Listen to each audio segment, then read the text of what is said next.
دیکھتی آنکھوں سنتے کانوں اب سب کو مہوش کا محبت و بھرا سلام پہنچے۔ شہزادے نے ایک عجیب فیصلہ کیا۔ ایک بادشاہ کو کسی شخص نے قتل کر دیا، لیکن وہ قاتل جلد ہی پکڑا گیا اور اسے قاضی کے سامنے پیش کیا گیا۔ قاضی نے اسے سزائے موت کا فیصلہ سنا دیا، لیکن وہاں بادشاہ کا بیٹا موجود تھا۔ شہزادے نے اس شخص کو حیران کن طور پر معاف کر دیا اور قاتل کو نیا بادشاہ بنانے کا فیصلہ کیا، یعنی اپنے باپ کے قاتل کو اس نے بادشاہ بنا ڈالا۔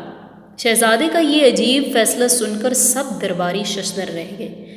ان میں سے ایک نے ہمت جتا کر شہزادے سے اس عجیب فیصلے کی وجہ پوچھ لی تو شہزادے نے بتایا کہ جس دن اس شخص نے میرے باپ کو قتل کیا، اسی دن میں اپنے باپ کو خود قتل کرنے والا تھا تاکہ میں بادشاہ بن سکوں، لیکن اس شخص نے جب میرے باپ کو قتل کیا تو مجھے اپنے باپ کے مرنے کا بہت زیادہ دکھ ہوا اور مجھے اپنے گناہ پر بہت زیادہ شرمندگی محسوس ہونے لگی۔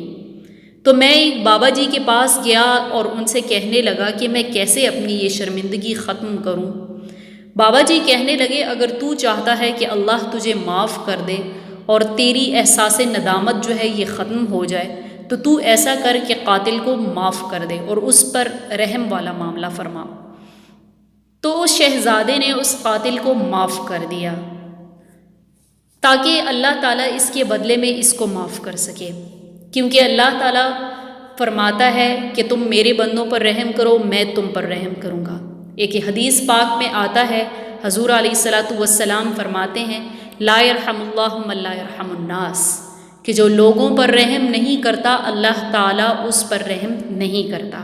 اس لیے ہمیں ایک دوسرے کے ساتھ رحم والا معاملہ فرمانا چاہیے۔ ویڈیو پسند آئی ہو تو لائک اور سبسکرائب کرنا مت بھولیے گا۔ السلام علیکم ورحمۃ اللہ۔